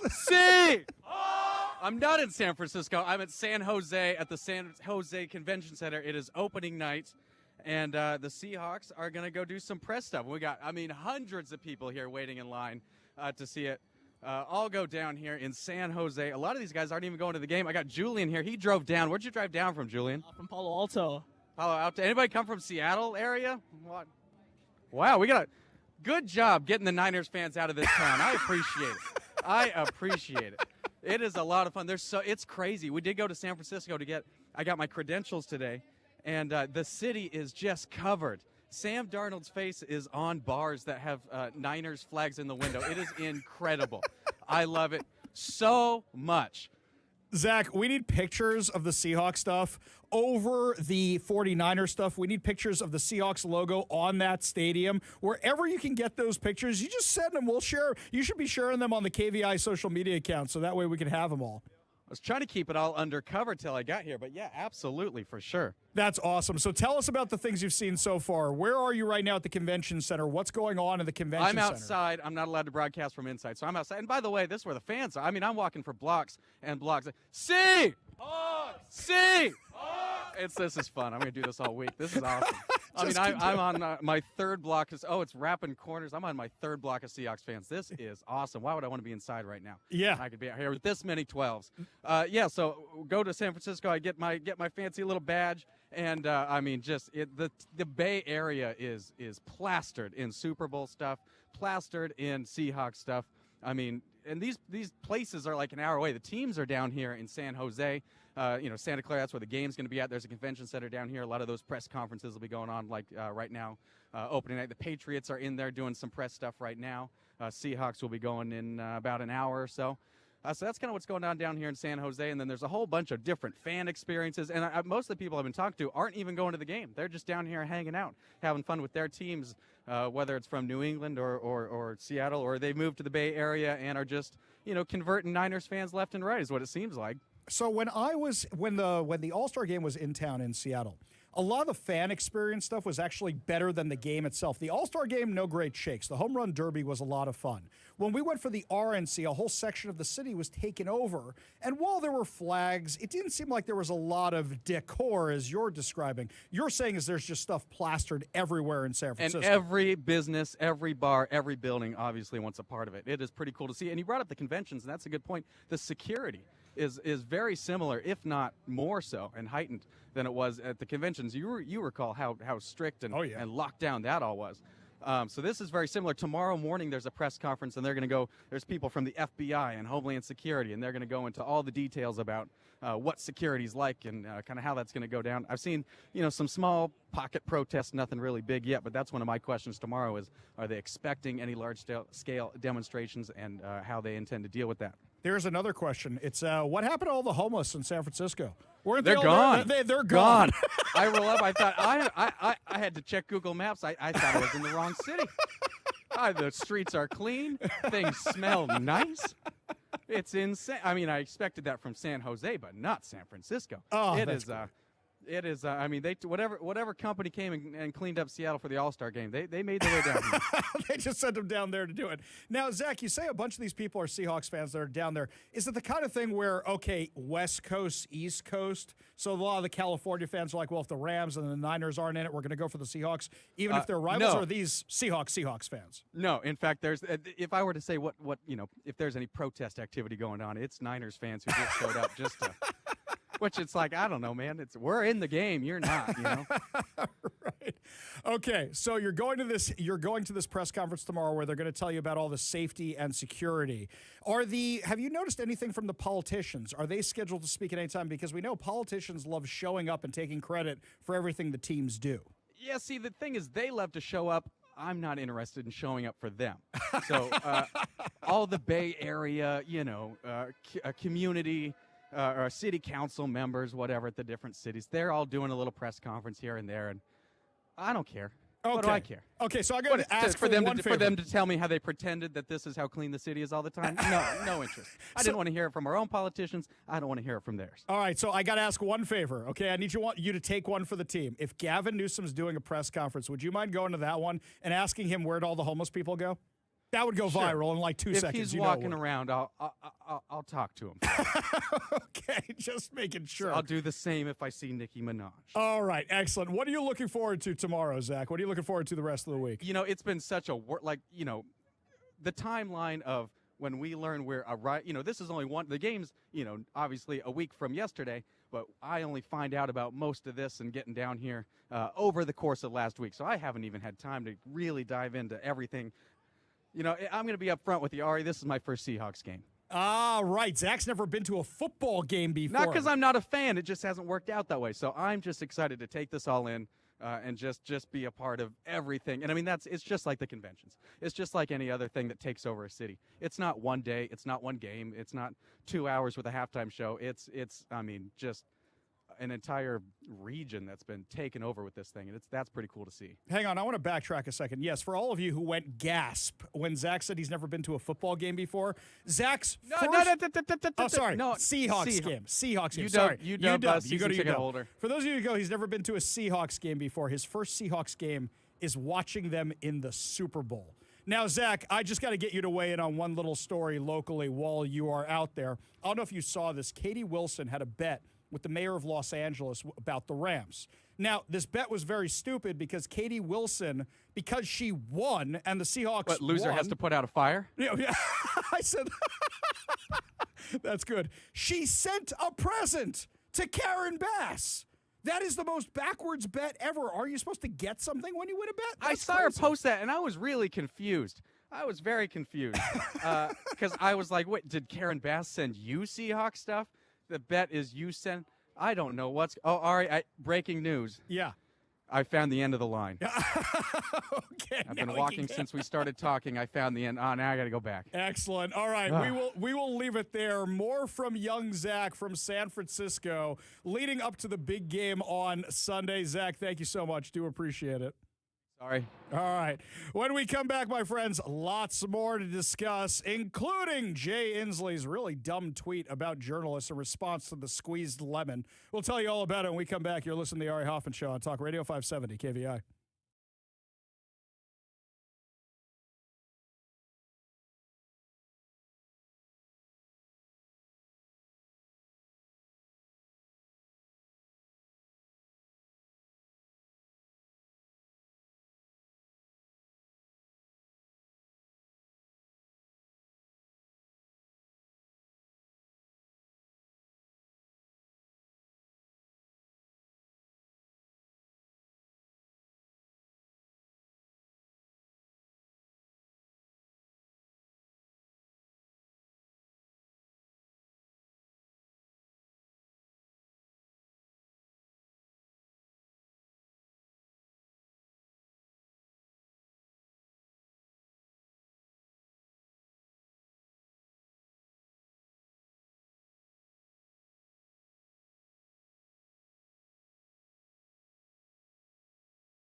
Welcome to the Ari Hoffman Show on Talk Radio 570 KVI, your home for the politically homeless, streaming live at KVI.com and the KVI app. If you want to be part of the most dangerous show on the airwaves, call or text the Warrior Injury Law Studio line at 206-421-5757. That's 206-421-5757. Coming up this hour is legislation about to stop illegal truck drivers from getting commercial driver's licenses. Yeah, it's actually part of that big bill they're negotiating out there in D.C. But before we get to any of that, Erica, the hero mom that we had on the show a couple segments ago who yanked her daughter out of school when the school out in Auburn, Olympic Middle School, decided to go on an ICE protest, she pulled her daughter.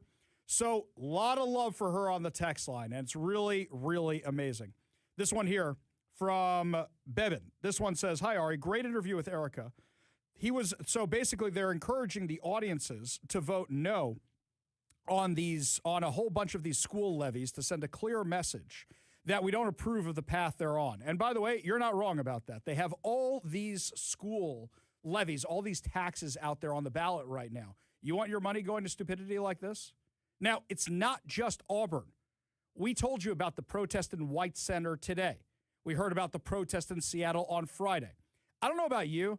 I was getting emails from every single school district forwarded to me about how now they're all virtue signaling and saying, we had nothing to do with this, but we let the kids walk out the front door. I remember if I wanted to leave my school, now granted, my school had guards, my school had armed security, my school had all this stuff. To get out that door, you needed a note, and there were security guards there. You weren't going anywhere, even as a senior. Even me, who was known senior year for taking frequent breaks, shall we just say, from school, I wasn't getting out of there without some shenanigans. I needed the note. I can tell you it was not that way. Having grown up in a small town here. Yes. In Lake Stevens, it was very easy to leave school. Oh, I'm sure. Very easy. Yeah. Here you just walk out the front door because you could just walk in the front door too, right? Yep. Yeah. My schools growing up weren't like that at all. But you got to ask yourself a question. Now you have a liability problem. What is really to stop anybody who wants to do something bad from walking into the school and doing it? We talked about what happened at Rainier Beach High School this weekend. There's no reason you got to cap them at the bus stop. What's to stop them from getting in the schools? Most of these schools, they don't have, just wait there till, even if they have locked doors. Okay, they have locked doors. Just wait there till somebody comes out. Just wait. I shouldn't be giving ideas to people. It's really what are you horrible. doing? I'm not trying to do that, but I'm saying it's like they don't have cops on campus. You've now painted a giant bullseye on everybody. We did have an officer on campus, though. Right. They don't have that no more in a lot of these districts. You could come and go pretty easily. Mm-hmm. We had an officer on campus, but it was one guy. Yeah. It was a pretty decent He's not going to stop campus. a mob of people coming out of like a whole bunch, even if they're middle schoolers. And there's several buildings that you can come and go, right? Like my campus wasn't like one giant, school that you'd see in like the movie Grease or something. It was several buildings with an outside area. So what's interesting, Kevin, is a lot of the buildings around here have been replaced. They were like the ones you're talking about. Excuse me. And now they're being turned into the mega buildings for whatever reason, like Bellevue High School, for example. Bellevue High School used to be exactly what you're describing, and now they have big mega building. They did that, I don't know, about 15 years ago or something like that. They're all moving away from that old model. I assume security may have something to do with it, or maybe it's just easier to maintain one building as opposed to 4 or 5 little buildings. But yeah, security is a joke at these places. Absolutely a joke. You can just leave. You can just go. And that's a huge liability for the school. I know that when I was a youth director, kids want to drive themselves places. I go, not on my time, not on my time.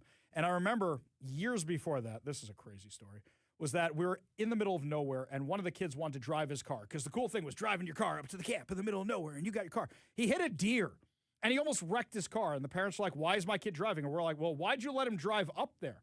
And they said, no, he's on your time. Why was he driving for the Saturday night activity or whatever it was?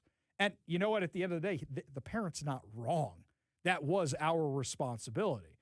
But yeah, when the kids are on your time, they are your responsibility. And when you let them run out like that, it's crazy. Absolutely crazy.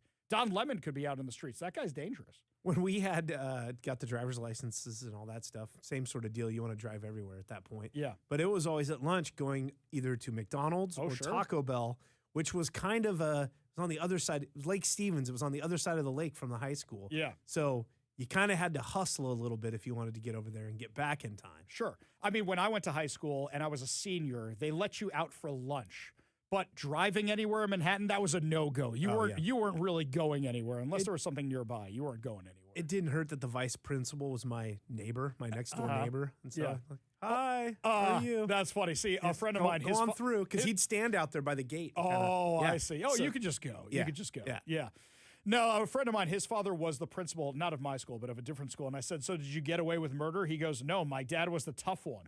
And they wouldn't send me to my dad thinking he'd be easy on me. They sent me to somebody else. No, it was never good for me, is what a friend of mine said. You're very lucky there, Kevin.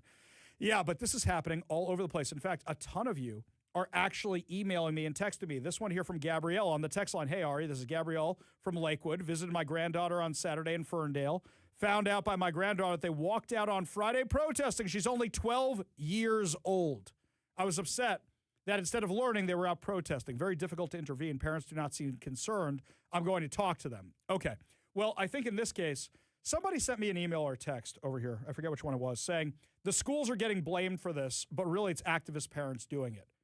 No, I'm going to clarify that a little bit. Schools are getting blamed because they never should have let the kids leave the building. And it should have been, you leave, you're getting an F for a day or an unexcused absence or whatever the case may be. And instead, you see the school staff is out there wearing the vest. It's not the activist vest. There's a difference in vests.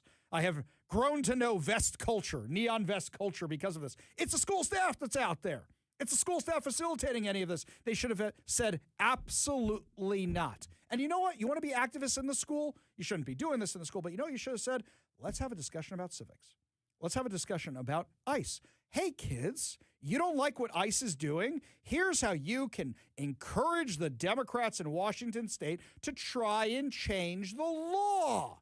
Nobody's talking about changing the border law. Nobody's talking about immigration reform. It's just, we hate ICE. We hate the police. We hate Trump. That's all it is. But you know what the teachers are going to say? They're going to say that this is an example for the kids to know that in this country, you have a right to protest. 100%. And this is probably what they're just going to say is like, hey, sometimes when we've got certain things going on in the country that you can, it's a good time to use it as an example. I'm playing devil's advocate here, but like they would just say, when there's something in the news that will allow it to be, obviously it only goes one way. Yes. But if it allows us to give an example of your right to protest, then we like to take that opportunity. So that's probably what they're going to say. We are the most pro-devil show on the radio, and we like the devil's advocacy around here, but there's one problem.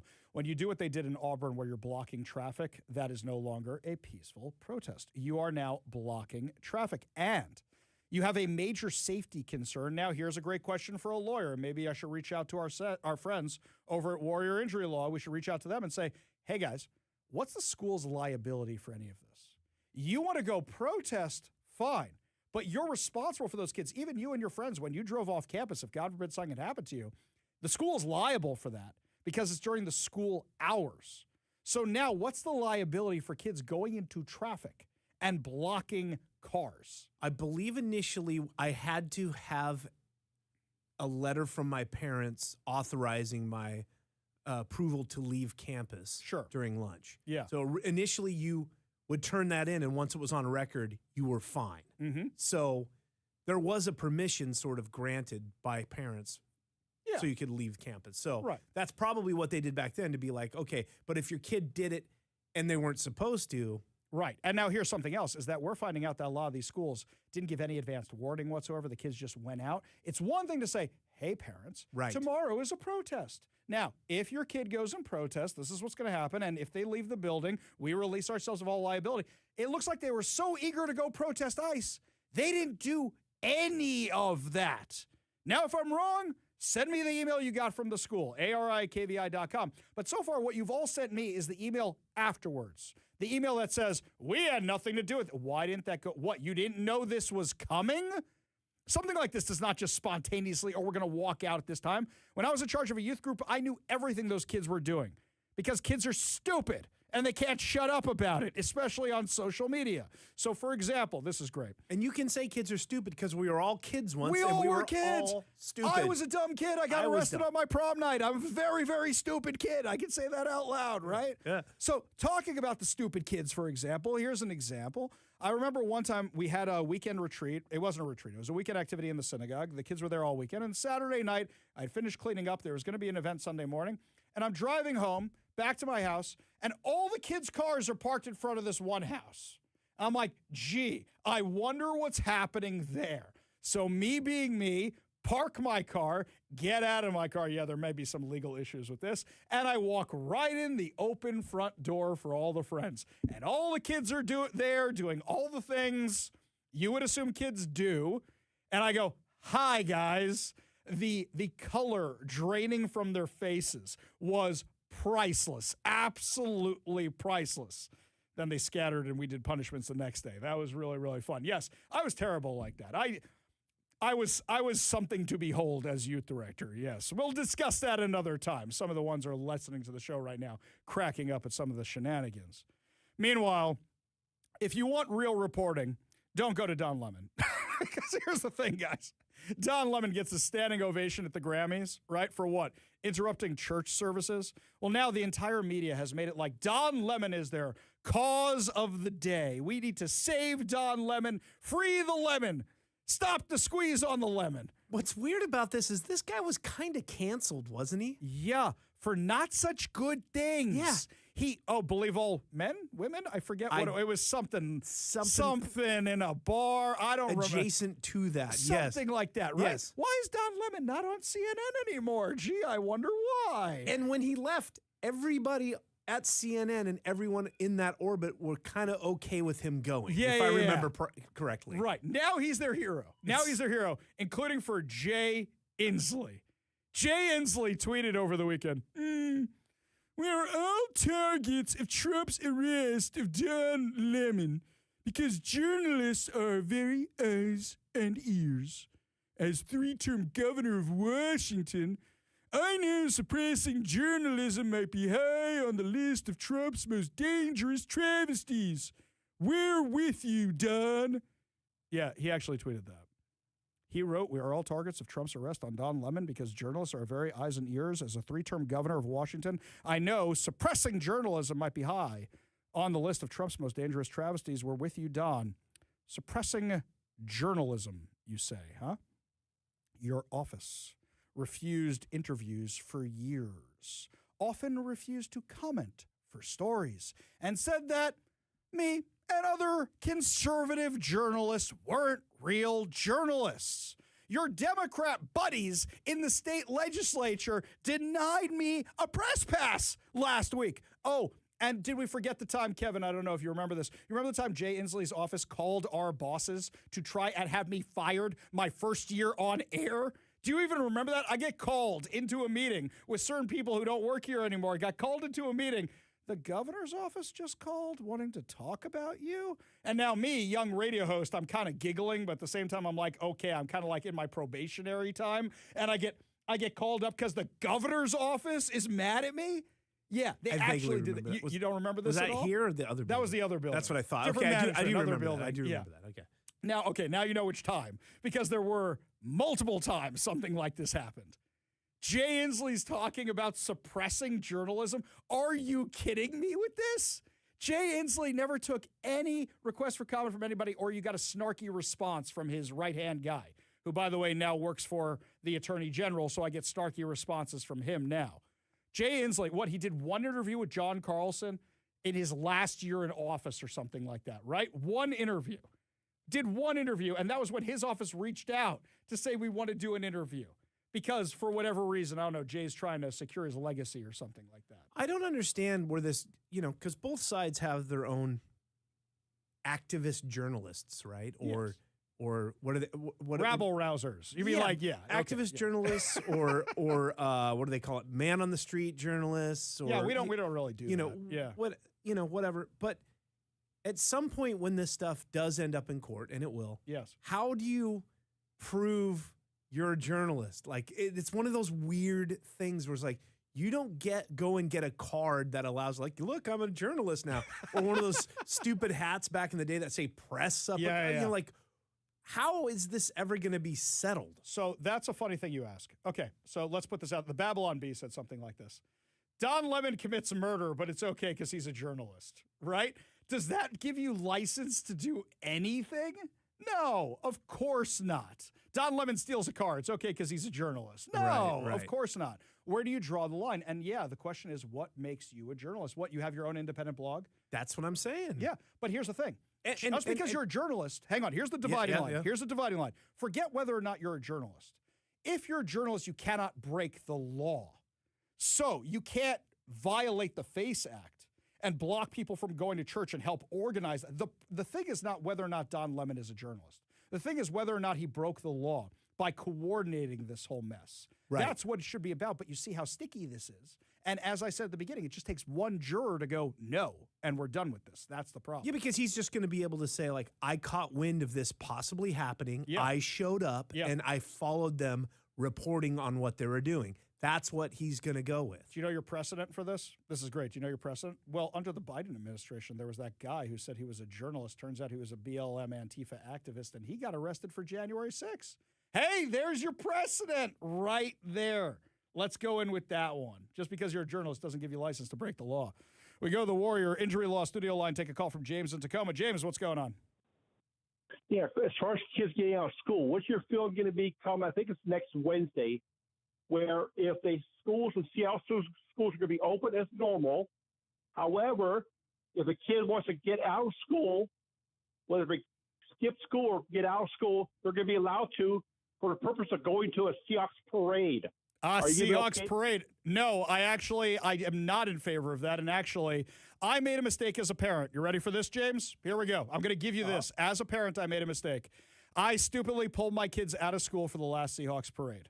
And as I was doing it, I'm like, I'm not sure this is the right message to send. And actually, a friend of mine gave me a thing we call Musser and goes, Ari, that was really not a good thing because you sent the wrong message. And the parent was 100% right. I sent the wrong message by doing that. You want to say it's historical or something? Yeah, I understand. But you know what? If you want those kids learning and if you want to be true to your values, you shouldn't do that. So if my daughter says to me this time, Dad, can we go to the parade? The answer is going to be absolutely not. Just because your brothers got to go doesn't mean you... Wait a minute. Hang on a second here. I'm the worst parent in the world. As parents, we make mistakes. And yes, I made that mistake. 100%, James. You're 100% right for calling it out.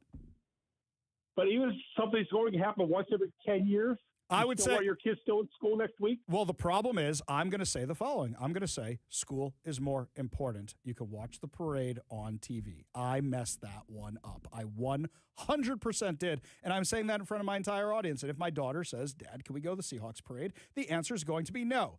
I'll get you press tickets to whatever's going on that night. No, I'm just kidding. All right, I'm going to say no. The answer will be no. But I will find some other way of doing it, right? I assume they have some kind of fan fest or something. I think so. I'm not sure. Yeah, we'll check it out. But, James, I like your optimism. I like your enthusiasm. Great question. Appreciate you being part of the show. You want to be part of the show, you give us a call or text at 206-421-5757. That's 206-421-5757. When we come back, my friends, I told you about those laws that are going to make sure that illegal aliens stay off the roads and not behind the wheel of trucks. We have an expert joining us next to tell us all about